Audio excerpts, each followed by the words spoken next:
سحکال په سوات کې د ازادۍ ورځ ډیر په جوش او جذبې سره ومانځلې شوه. د شپې د 12 بجو نه شروع شوي دستوري تر 40 غنټو پورې جاري وي. د مخکې په شان چیتوړ هایر سیکنډري سکول کې هم د ازادۍ په خوشحالۍ کې ډیر خوندور پروګرامونه راجوړ کړی شوي وو چې پکې تقریرونه، ملي نغمې، نعتونه، هاکي، جمناستیک، رساکشي او د شجرکارۍ مهم ډیر په ښه انداز سره سرته ورسېدل.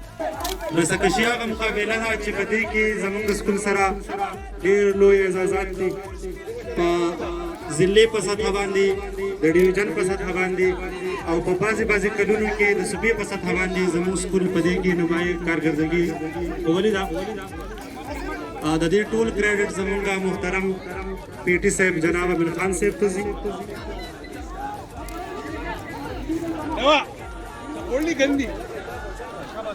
مقابله ډېره ښایسته روانه ده. دواړه ټیمان د خپلې کارکردګۍ د ښوولو کوشش کوي. ډېره سخته مقابله ده.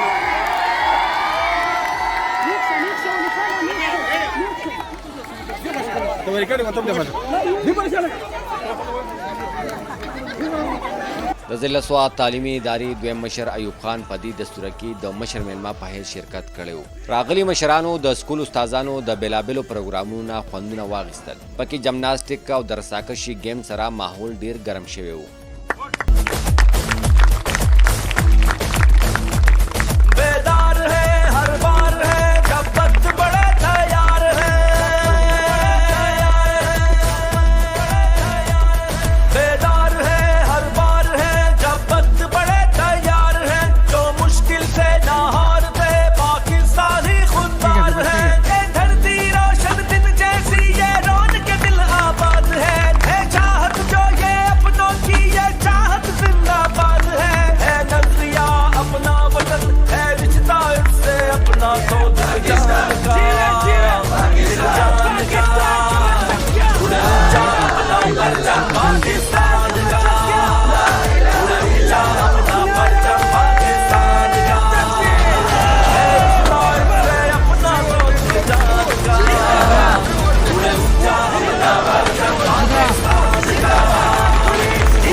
مشرانو د ازادۍ په حوالې سره جوړې شوې دستورې ته د مخکینی خلکو قربانۍ او تاریخ بیان کړو چې ازادي د الله پاک یو لوی نعمت دی. د دې لپاره په لکونو خلکو د خپل وینو نذرانې ورکړي دي او دا پاک وطن یې موږ له آزاد کړی دی.